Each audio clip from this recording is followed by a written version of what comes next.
નમસ્કાર મિત્રો, આપણે ગયા વિડીયોમાં સાદો વર્તમાનકાળ અને સાદો ભૂતકાળ બે કાળ શીખ્યા હતા. આજે આપણે જોઈશું સાદો ભવિષ્યકાળ.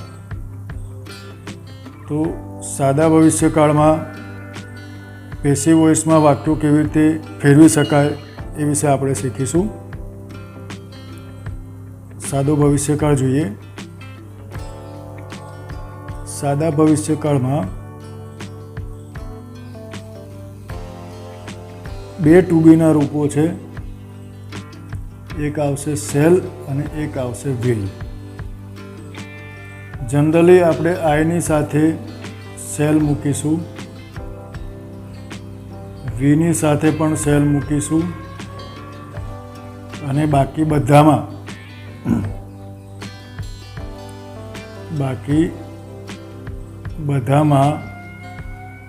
વિલ આવશે. એટલે આઈ અને વી સાથે શેલ, બાકી બધામાં વિલ આવશે. તો જોઈએ હવે આપણે વાક્યો કેવી રીતે બનાવીશું. દાખલા તરીકે, આઈ shell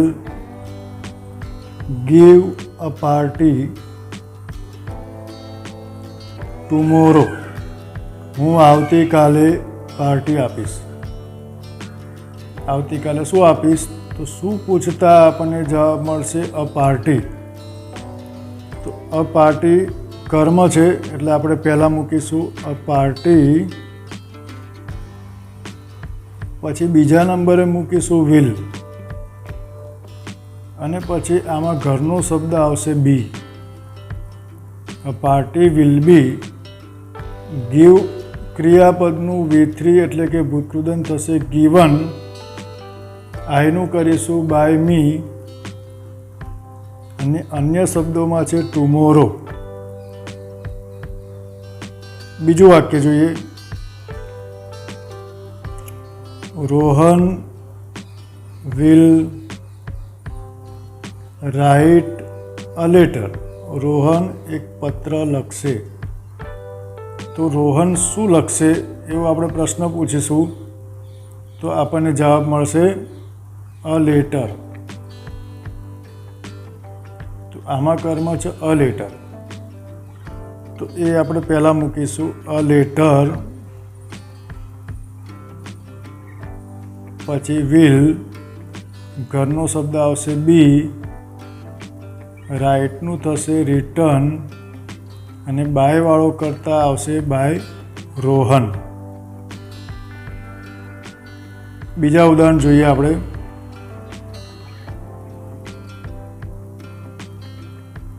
Mona will do my work. મોના મારું કામ કરશે. શું કરશે? તો જવાબ આપણને મળે છે માય વર્ક. તો માય વર્કને આપણે પહેલાં મૂકીશું માય વર્ક,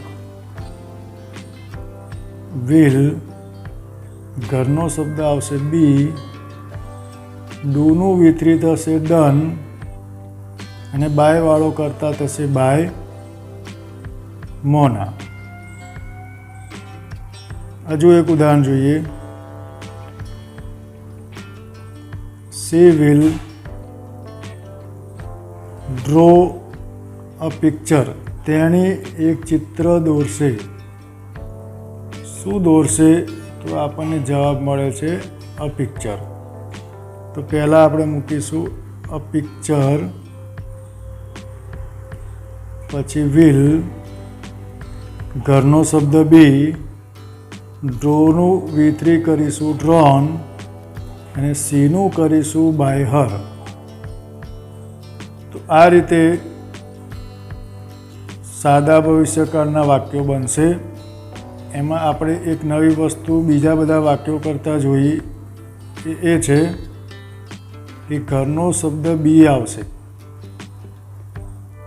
દરેક વાક્યમાં એક શબ્દ નવો આવશે. હવે બી શબ્દ કયા કયા પેલામાં આવે છે આપણે જોઈએ. તો કોઈ પણ મોડેલ ઓક્ઝિલરી હોય કોઈ પણ મોડેલ ઓક્ઝિલરી, દાખલા તરીકે મોડેલ ઓક્ઝિલરી એટલે કે સહાયક ક્રિયાપદો.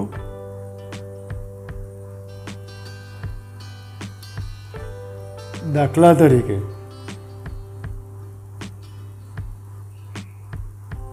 મે, might, can, could, should, would, must, shall, will. આ બધા શબ્દોમાં આમાંથી કોઈ પણ મોડેલ ઓક્ઝિલરીનો ઉપયોગ થયો હોય, આ ઉપરનામાંથી કોઈ પણ એક હોય વાક્યમાં, અને જો એનું પેસિવ કરવાનું હોય તો તેના પીવી વાળા વાક્યમાં એક શબ્દ ફરજિયાત આવશે. કયો આવશે? બી આવશે. કયો શબ્દ આવશે? બી. તો આટલું યાદ રાખવાનું કે કોઈ પણ મોડેલ ઓક્ઝિલરી હોય એનું પેસિવ વોઇસ કરો તો ઘરનો શબ્દ બી એમાં ફરજિયાત આવશે. હવે આ આપણે કેટલાક ઉદાહરણો દ્વારા સમજીએ. દાખલા તરીકે I can speak English. હું અંગ્રેજી બોલી શકું છું. અંગ્રેજી બોલવાની વાત છે. શું બોલી શકું છું? તો જવાબ આપણને મળે છે ઇંગ્લિશ.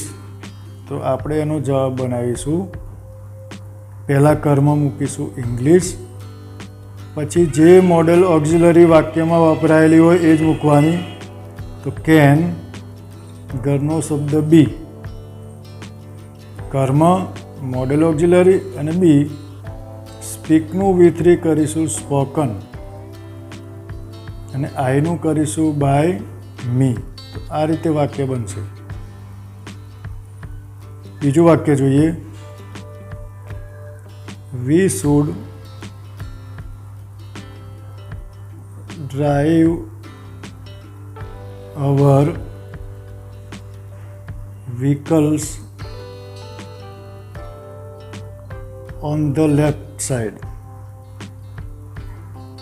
આપણે આપણા વાહનો રસ્તાની ડાબી બાજુએ ચલાવવા જોઈએ.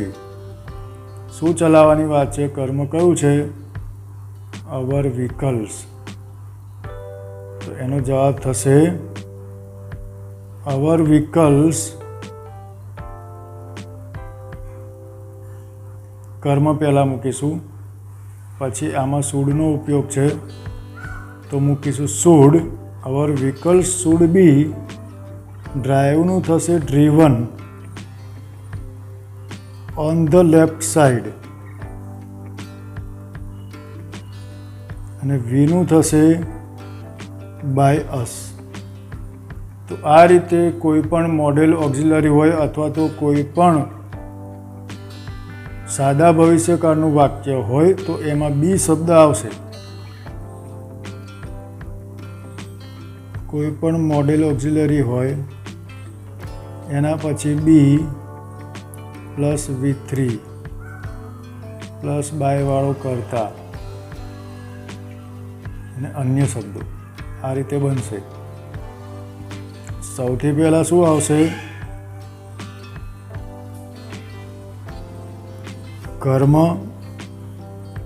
બીજા નંબરે જે મોડેલ ઓક્ઝિલરી વાપરી હોય તે, એના પછી બી, પછી V3 બાયવાળો કરતા, અને સૌથી છેલ્લે અન્ય શબ્દો.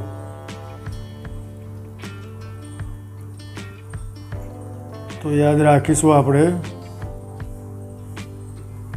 આ રીતે.